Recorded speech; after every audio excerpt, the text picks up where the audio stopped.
1 Samuel chapter 1, Hannah pours her heart out to God. There was once a man who lived in Ramathaim. He was descended from the old Zuph family in Ephraim Hills. His name was Elkanah. He was connected with the Zuphs from Ephraim through his father Jeroham, his father Elihu, and his great-grandfather Tohu. He had 2 wives. The first was Hannah. The second was Peninnah. Peninnah had children. Hannah did not.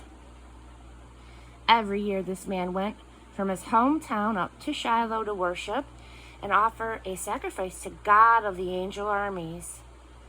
Eli and his 2 sons, Hophni and Phinehas, served as the priests of God there.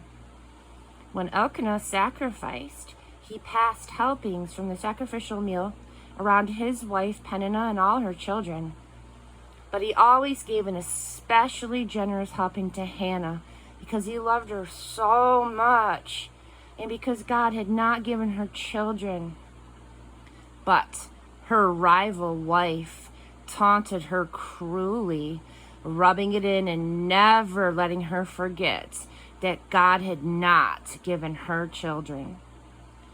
This went on year after year.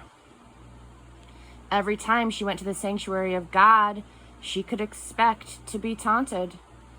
Hannah was reduced to tears and had no appetite. Her husband Elkanah said, "Oh, Hannah, why are you crying? Why aren't you eating? And why are you so upset? Am I not of more worth to you than 10 sons?" And so Hannah ate. Then she pulled herself together, slipped away quietly, and entered the sanctuary. The priest Eli was on duty at the entrance to God's temple in the customary seat.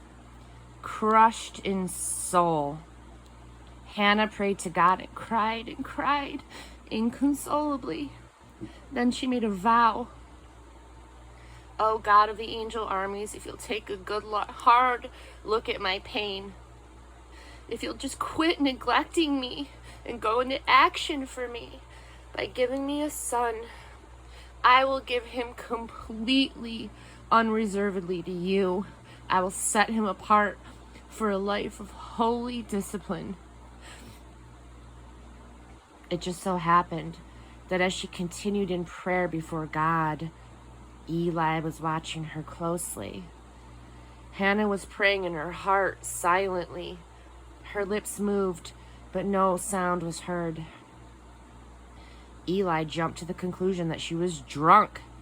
He approached her and said, "You're drunk. How long do you plan to keep this up? Sober up, woman." Hannah said, "Oh, no, sir, please. I'm a woman hard used. I haven't been drinking, not a drop of wine or beer. The only thing I've been pouring out is my heart, pouring it out to God. Don't for a minute think I'm a bad woman. It's because I'm so desperately unhappy and I'm in such pain that I've stayed here so long." Eli answered her, "Go in peace, and may the God of Israel give you what you have asked of him." "Think well of me and pray for me," she said, and went her way. Then she ate heartily, her face radiant. Up before dawn, they worshipped God, and they returned home to Ramah. Elkanah slept with Hannah, his wife, and God began making the necessary arrangements in response to what she had asked, dedicating the child to God.